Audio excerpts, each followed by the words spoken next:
Welcome to everybody. Thank you for joining us on what is the hottest topic in our industry, robo-advice.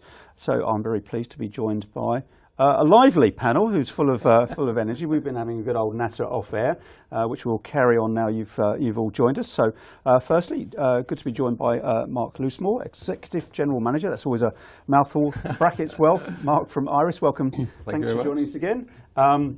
Mark's colleague, Chris Pitt, Head of Market Analysis, also Iris. Welcome, Chris. And last but not least, sandwiched in between the two guys, is Simon Bussey, Principal Consultant at Altus Consulting. Welcome, Simon. Morning.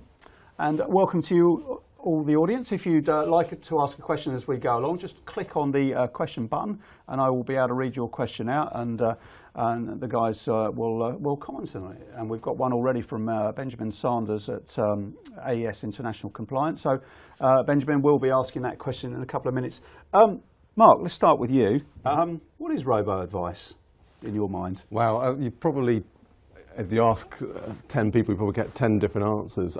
I think it probably initially started off as an online journey for the whole advice process through to execution. But I think as time's gone on, it's really evolved to be anywhere that technology is enabling advice. So that could be on any channel. It could be online. It could be algorithms that are powering call center advice. It could be algorithms powering face-to-face advice. So I think the definition has grown. I think it's also gone for maybe narrow aspects of advice, not necessarily completing the whole process, but just honing on very quite specific parts of the advice journey, picking portfolios, etc. It doesn't have to be the whole end-to-end advice journey.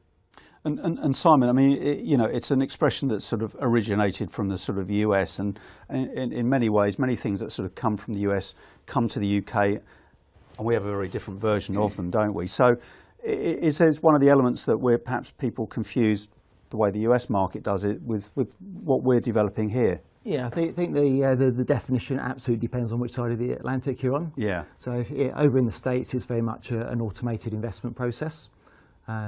And if we were to apply that same thinking over here, then pretty much any digital journey would get caught by it.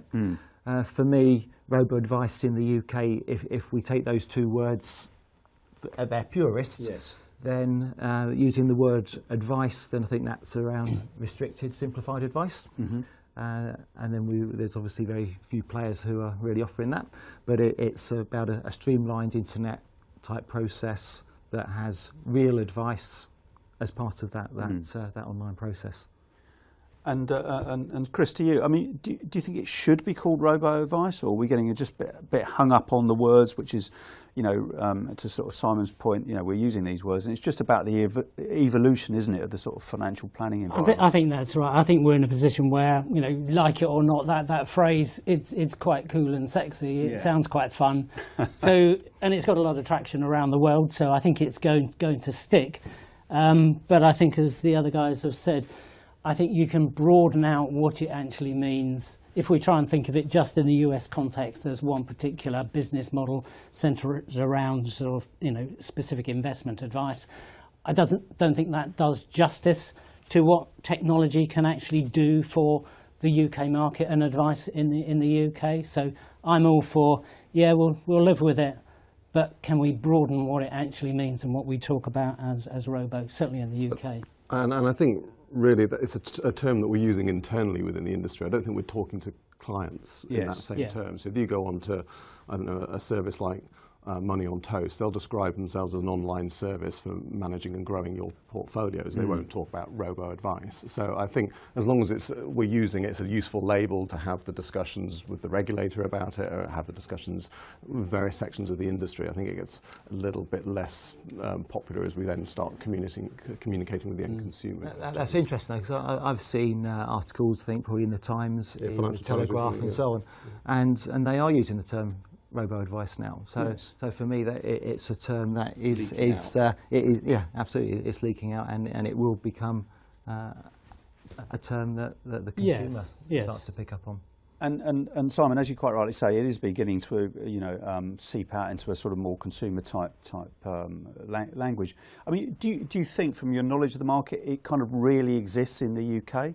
I mean, in a sense, you might argue any D2C platform is a form of robo-advice, and clearly they've been around for quite a long time now. Yes, so I guess that's the argument, and why there's a lot of heated debate in the UK is because it does have this this definition that is applying to far too much, really. Yeah. But does it exist in the UK? So if I take it as the purest definition, which is around simplified restricted advice, then I think there are a small number of providers who are delivering that. Yeah. So the likes of Parmenion Interact, that sort of white label proposition. You've got sort of Wealth Wizards working with the guys at LV. And there's a number of IFAs who are white labelling some of those capabilities, so Wealth Horizons and so on. So there are a small number, but growing. And I think there's almost sort of two different models or camps that you can see emerging. There's one which is very much the investment, very focused, and it's all about can we get some assets in and grow that. Yeah. But at the other end, I think there's quite a few larger providers are saying I can use technology to help my consumers almost more in the educational type space. So have I got existing customers, ones who are coming up to retirement? What do I do with my annuity pot, etc.? Can I use technology to actually guide them in the right direction? And then obviously that sort of strays then into the advice debate. But you can almost see those two slightly different camps. I think they'll eventually merge up together, but there are two, I think, different approaches. I guess, Mark, you might argue they are already beginning to sort of merge with asset managers like Schroders and Aberdeen taking stakes in some of these sort of businesses. So it won't be that sort of kind of far down the line before it all does to that point. I think you're right. I think, and as we go forward, I think we'll see more acquisitions and people coming together with wider offerings. I think where it then gets interesting is then when it starts playing with other distribution channels as well. So where I think robo-advice has a lot of interest for me is that if you have the ability to then actually tie that in with maybe a call center or a face-to-face channel, but you're having the same experience and the same awareness of the data underlying that, so the consumer can call into any of those distribution channels and get a consistent position. It's interesting if you sort of look back at the development of internet banking, online banking. That set up really with separate brands and separate operations, the likes of Kahoot!, etc. Yeah. But over time, people got used to that and realised that actually I want it part of my mainstream banking, and now that's the way that all online banking is. We just view internet banking as it's just another channel to my existing service, and I suspect that's the way that we will start to go with robo-advice. It'll get quickly dragged back into the That's a good point. We'll come back to that in a minute. Let's go through some of the questions, because already the audience are posting some interesting questions. Let's start with this first one from Alex Pillar at M&G Investments. There may be a little bit of self-interest in wanting to know the answer to this, or the panel's answer. Are robo-advisors more of a competitor to direct platforms like Hargreaves than IFAs? Simon? Very complementary, actually. So I think if we look at all the different types of provider, each are now looking at the opportunity. So certainly the asset managers are wanting to play a part. You only have to look again across the Atlantic to see the success that Vanguard have got. So from a standing start last May, they've now got 31 billion on their platform. I mean, phenomenal amount of money. I think BlackRock purchased one as well, didn't they, last year as well in the US? And I mean, BlackRock are very interesting. They seem to be partnering up with a number of firms, and I think that's maybe something that we might come back to. Yes. And then in the I guess in the UK, we've got both asset managers. We've got obviously the banks playing their parts, and then maybe the smaller sort of fintech organisations. Some which are just doing the white label that we talked about earlier, others which are developing propositions that have sort of the tech and the investment, which seems only in that little bit more of the value chain seems to be for me a slightly stronger proposition. Okay, Mark, I'll pose this question to you from, I mentioned it at the outset, Benjamin Saunders from AES International. Robo-advice is being talked about as being able to bridge the advice gap for lower net worth clients. But given the costs of establishing it, is this something that's likely to bear fruit in the first few years? I guess a couple of things. Some kind of definition of what constitutes a lower net worth sort of client. I guess a lot of advisor firms nowadays are focused on the sort of what we all call high net worth, which is largely 100 grand of investable assets and above.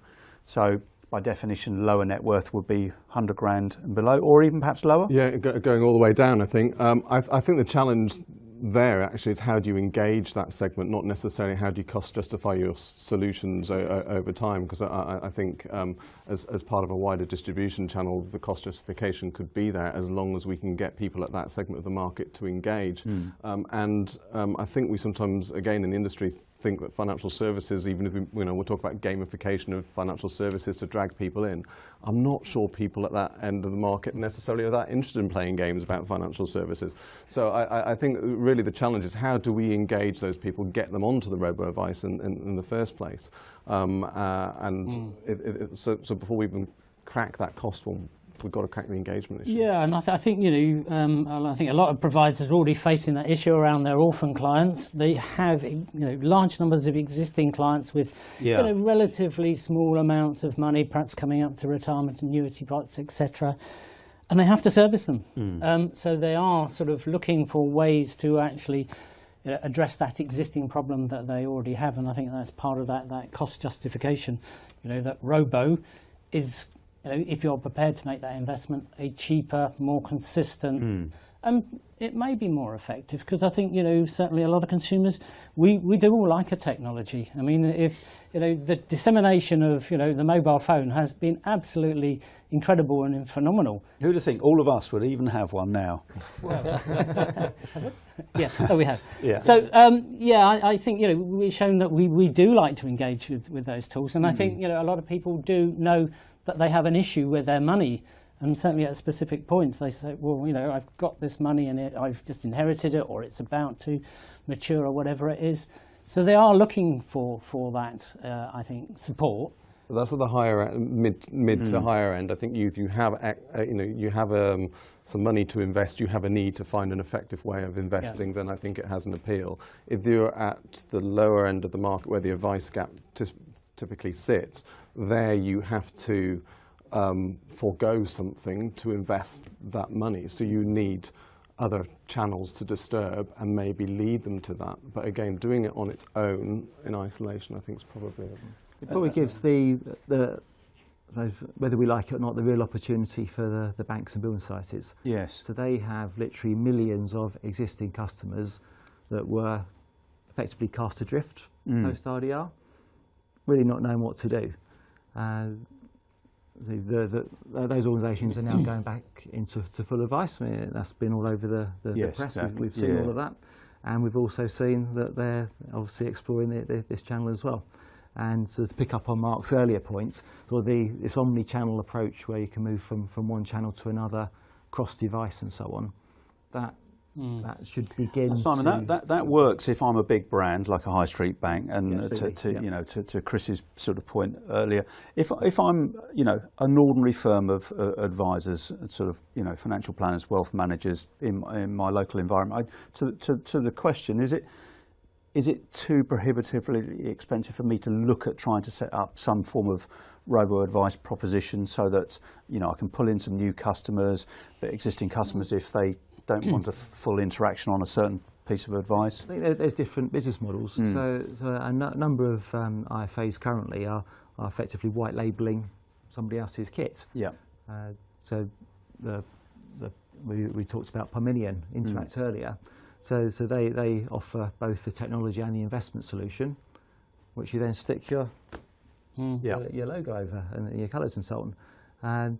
So that is a very quick and sort of cost-effective way to access the market.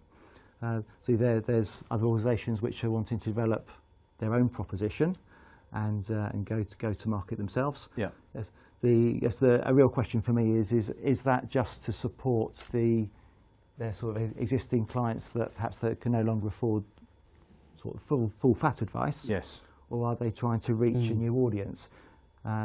Or offer a service as part of a wider service to a client that for some of their needs they're giving full advice, but when they want to spend their ISA allowance, which is the omni-channel type approach. I think a good example of that is we were quite close to the guys at Money on Toast.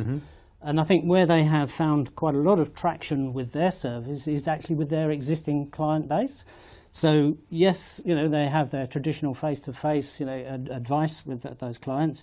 But for, say, the annual ISA campaign, I just want to top up, etc., they've actually found that, using a robo-advice tool is a very good way for allowing their existing customers to make those top-ups in a cost-effective way and still feel, because they are getting some actual advice from the advisor. I think that's interesting with Money on Toast, and if you look at SEDSO, they are mid-tier firms are not your Barclays banks, that's CPN and is it Chapters for SEDSO. Right. So some of the less known big brands are still making headway within this area. I think to your point, Mark, I mean, Chapters is a good example with SEDSO. I know sort of Keith Churchhouse, the mix of client he's had through SEDSO actually surprised them.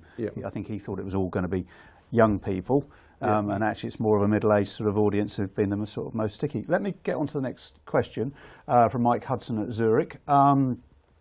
What do you think is the main reason for the emerging partnerships between platform providers, stroke advisors and technology firms?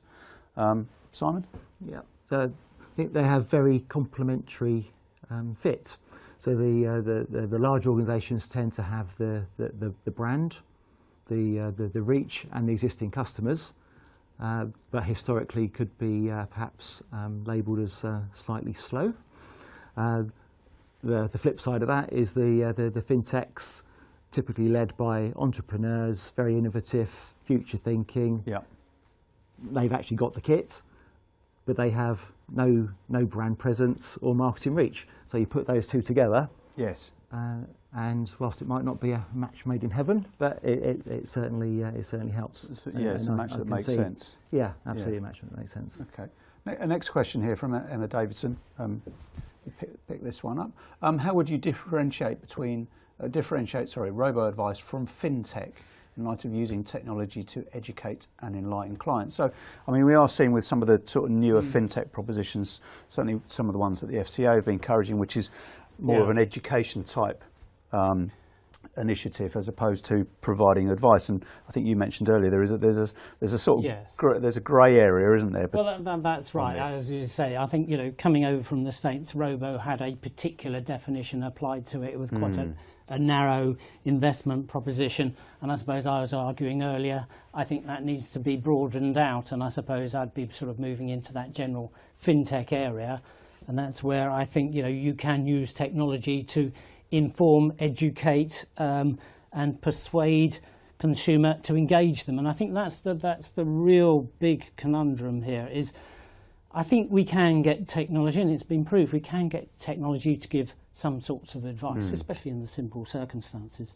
But to pick up on Mark's point earlier on is, how do you actually engage the consumer, the mass market consumer, in the first place? Technology does engage people, we know that, but how can you tie those things together? The engagement of technology to get them to actually want to do something with quite limited finances and resources that they have. And Mark, that issue, engagement, is probably outside the scope of where robo-advice is, isn't it? I mean, that's about how do you get people to come to you in the first place, and then is it outside?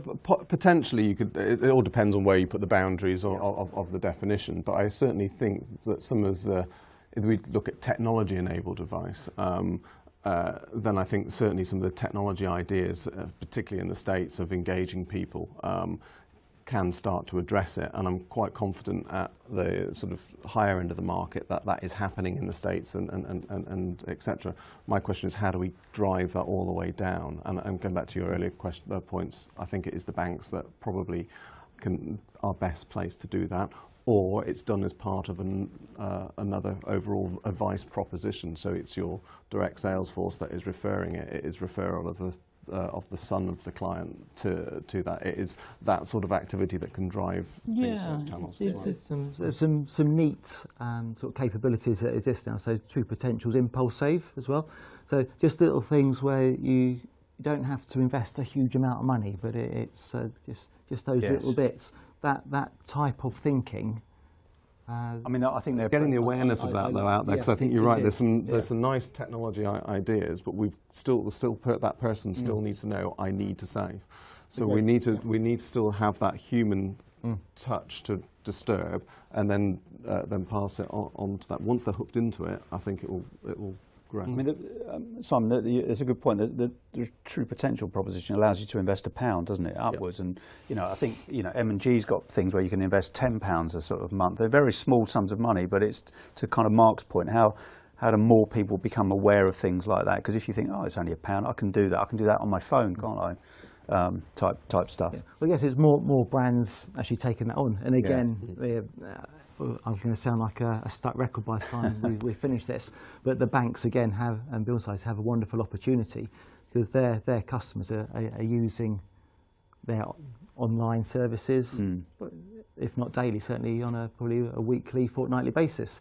And so just to get into the habit of those little amounts, don't even notice that you're saving that way. It just becomes the norm. Yeah. I think a lot of it is about, generating that behavioural change, yes, as you say. So people start to get into doing it as their normal course of doing things. And I certainly like the idea of gamification. I think it's something that really does drag people in. We now have many more people on lower incomes actually saving into pensions through auto-enrolment. So they are starting to build up pots. And the research shows that once you get to a pot size equivalent to your sort of annual income, people do start to take a genuine interest in it.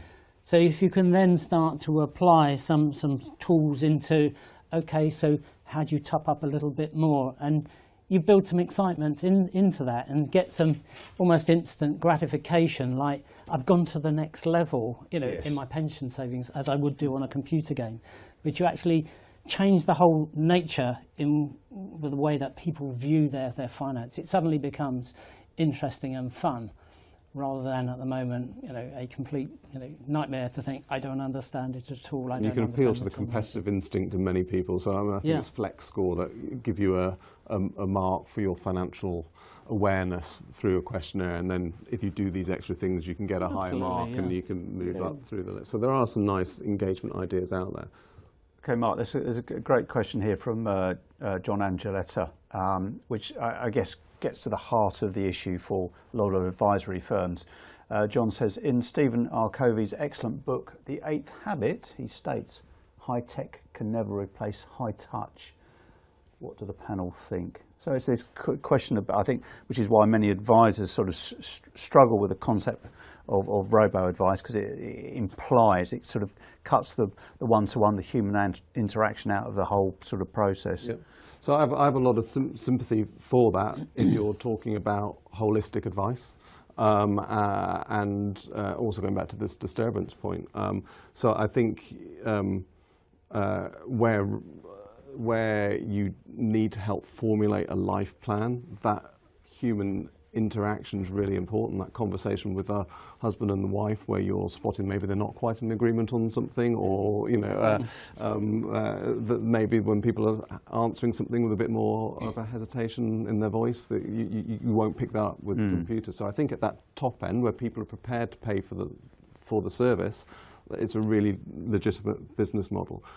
Even in that sort of client bank, they may still not want to do their ISA allowance with that person, and they may want a really quick, efficient way of just putting in their annual allowance. And that's where something can then, like robo-advice, support that. So I don't see them as necessarily competitive at that end. I see them as complementary, but that does mean that when we design these, we need to build them in mind as being complementary as well, so that they are aware of each other, and you're aware of the different interactions your firm has with the end client. Okay, Simon, before you sort of come in on that, we've got our little poll to the audience, as we normally do. It's only two of them. It's not that onerous, but it'd be great if you took part. So the first one is robo-advice a threat or opportunity to traditional financial planning and wealth management businesses? You've got three options. It's a threat, an opportunity, or you're undecided. So I'll pose the question. You can vote accordingly, and then I'll just sort of discuss the results with the guys in a couple of sort of seconds. So Simon, going back to that sort of, high touch, high tech, I guess you probably would agree with sort of Mark's point. It's kind of really about. Not at all. Oh, you wouldn't? Excellent. All right. Well, if you two have a little fisticuffs in the corner, and Chris and I will sort of carry on. But I mean, in all seriousness, it's to Mark's point. So I agree to a point. So, yes, but not totally. Going back to the Vanguard example, yes, or the Schwab example, so they have taken billions and billions of pounds, including people that have used an advisor high touch in the past. Mm-hmm. So I don't think we can just make it, I don't think it's a black and white answer.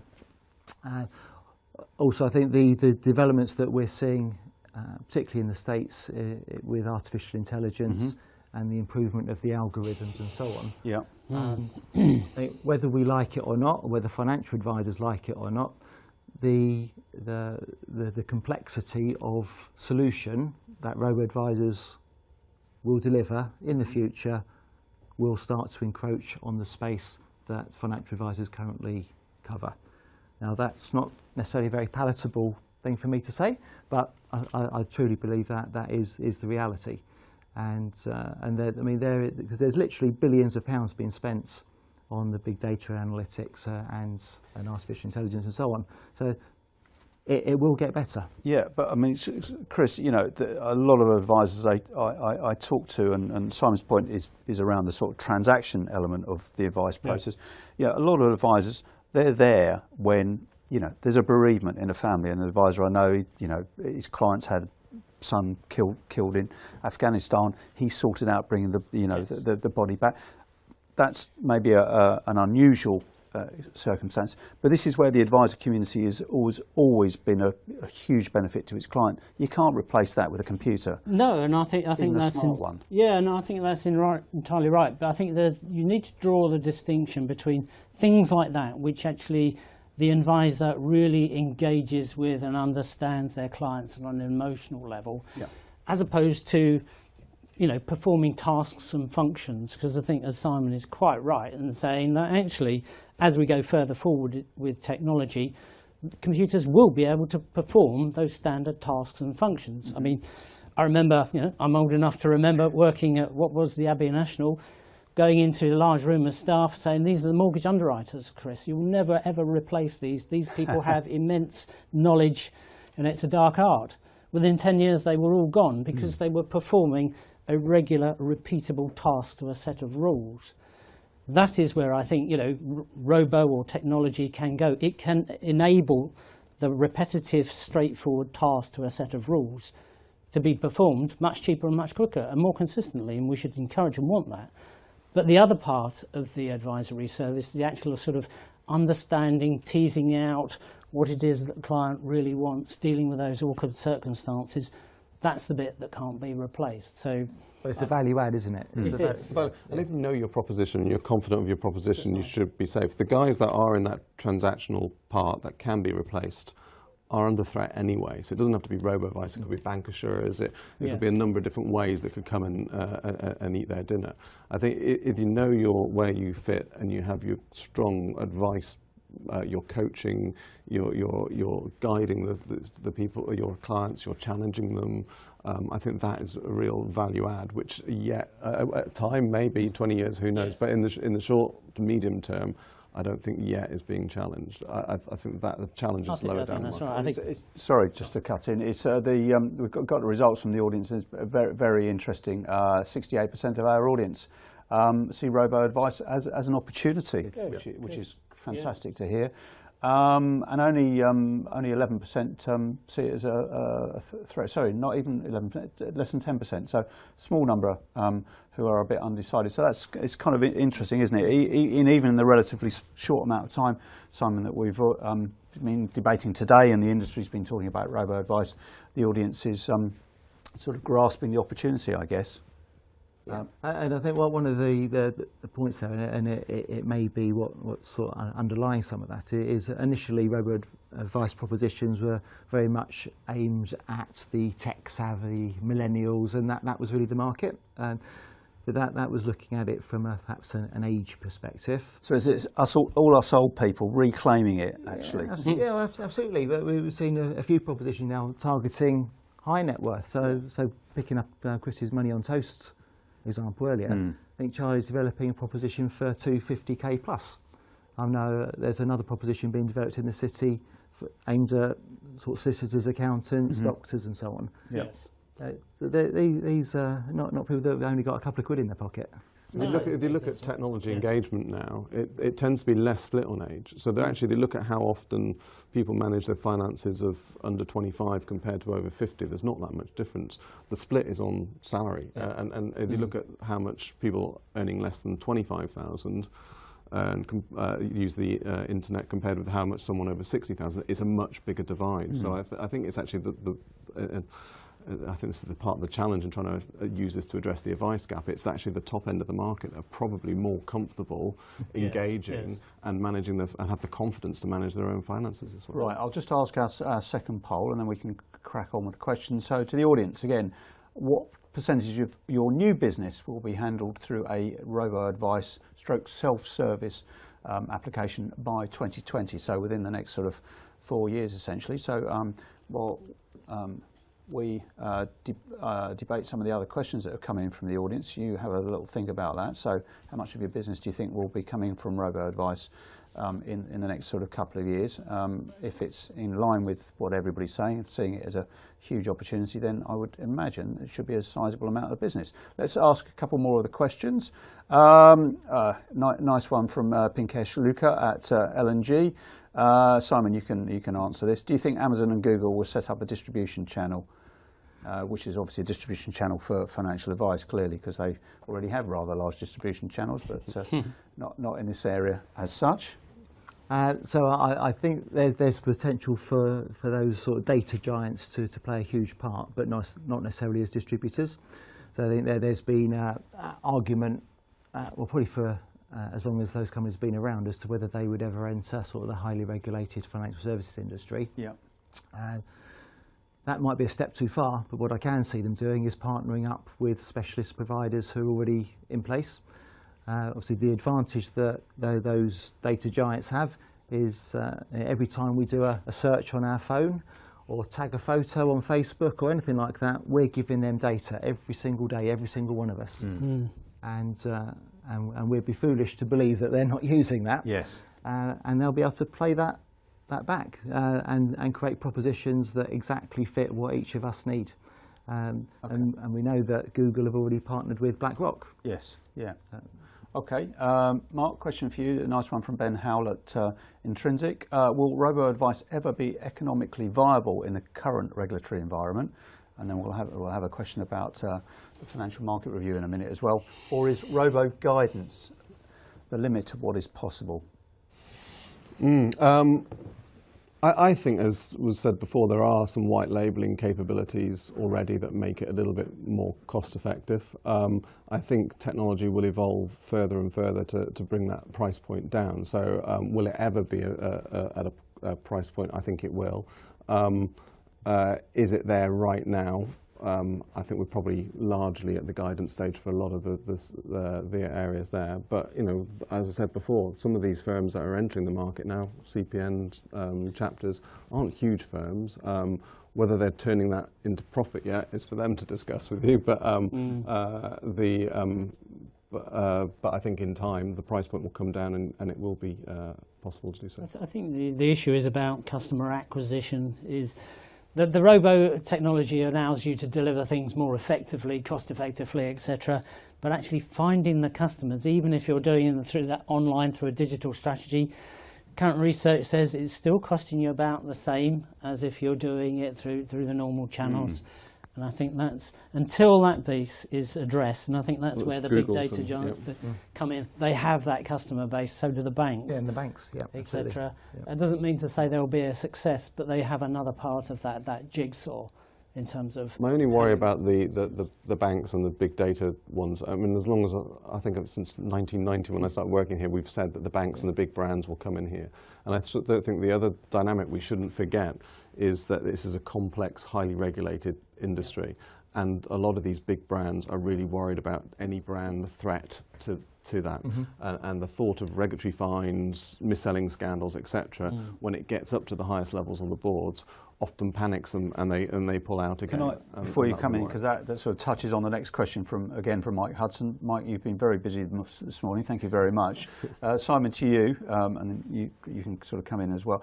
What is your outlook for the platform market in 2016, keeping in mind the Financial Market Review and robo-advice, and also thinking about future liabilities for incorrect, unsuitable advice? It's a tricky one. So there's about 3 questions in that, I think. So you have a go, and then Chris can have a go. So I think it's picking up the last point. So the suitability. There's one of the advantages of a robo proposition is that it's consistent, it's auditable, and all those sorts of things. So that's very positive.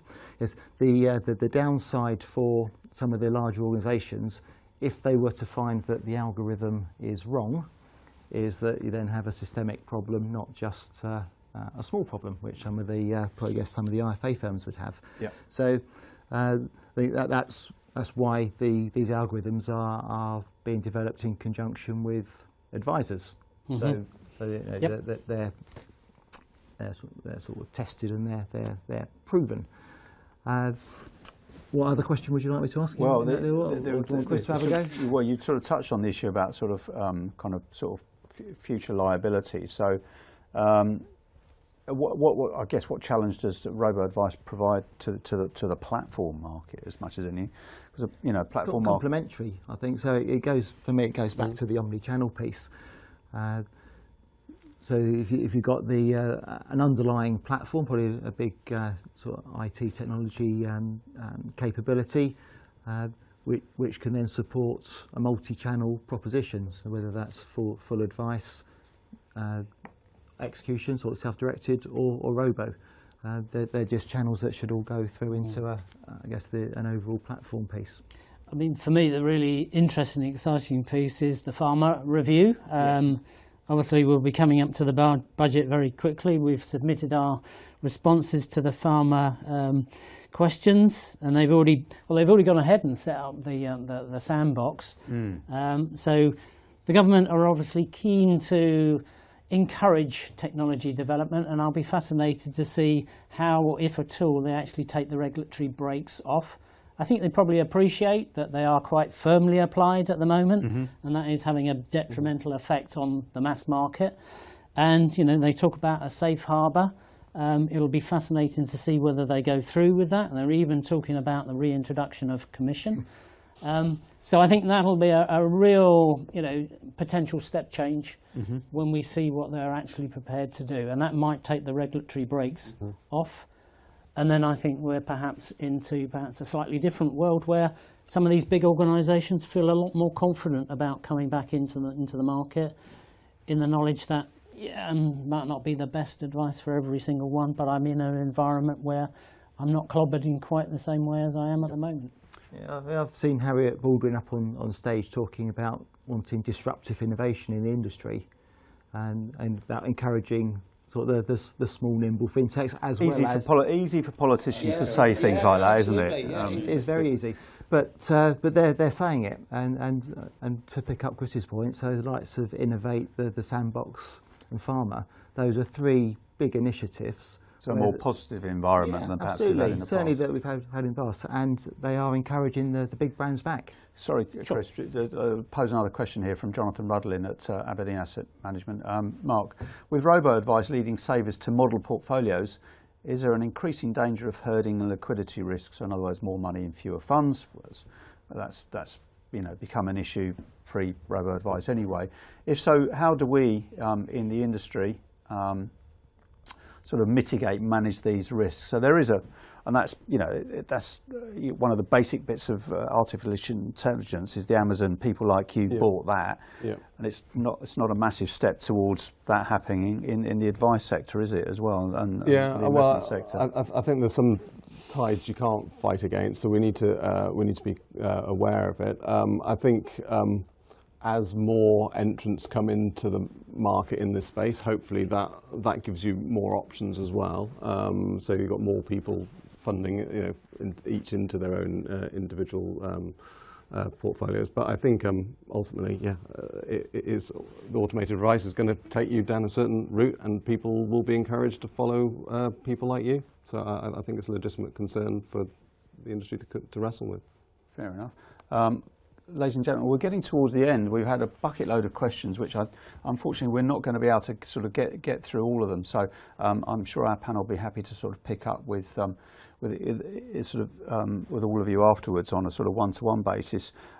Let's just, as we begin to sort of wrap up, sort of Chris, let's get to this sort of point. Do you think actually consumers actually care about robo-advice, or is it just something we in the industry kind of can talk about because we all like a piece of jargon? Yeah.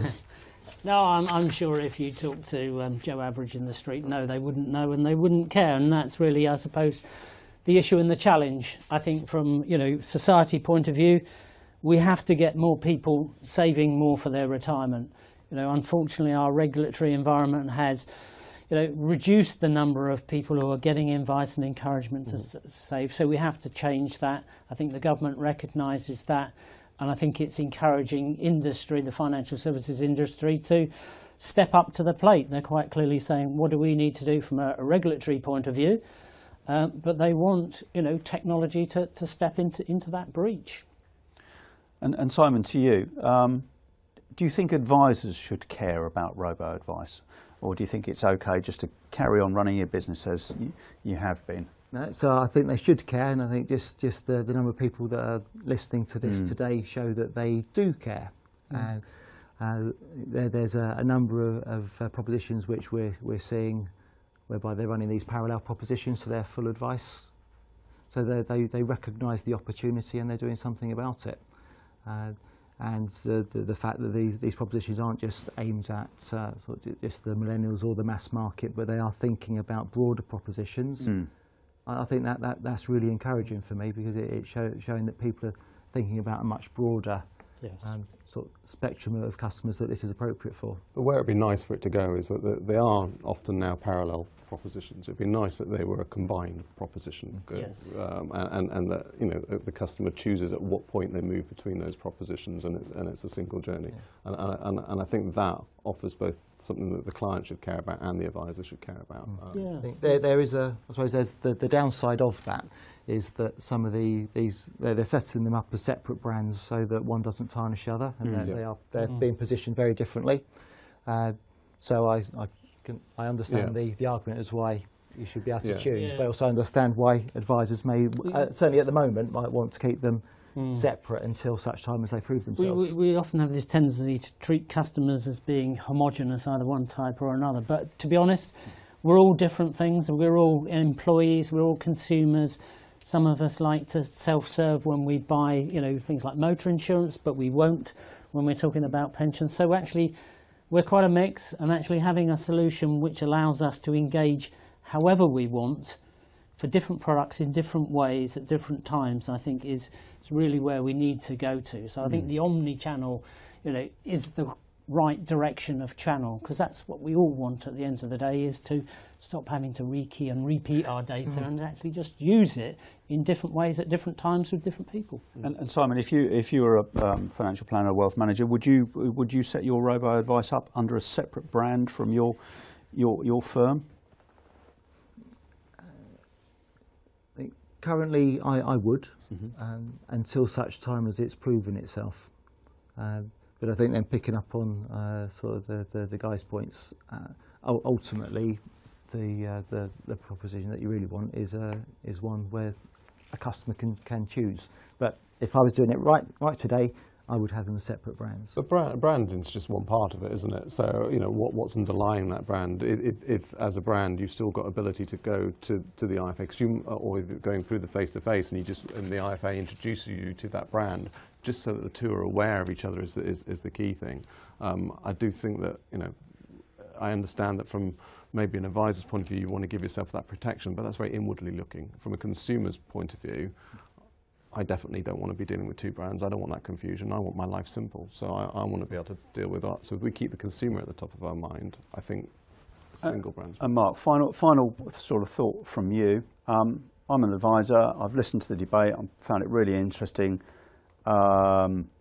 What's the one thing I sort of need to go away and do? What's my call to action from today's debate, do you think, if I'm a financial planner, wealth manager? Well, first of all, make sure you know what your core proposition is, because only when you understand what your value is that you're offering to your clients can you then decide how you want to augment that. Then it really depends on how far down the digital journey you already are going down, because I think the base one is most clients are looking for some sort of digital engagement, even if it's servicing and client engagement at that level. When you've then got your servicing model, and then start looking at the robo-advice, start looking at how you can do that at a cost-effective point. What are the options there to white label? What are the technology options open for you?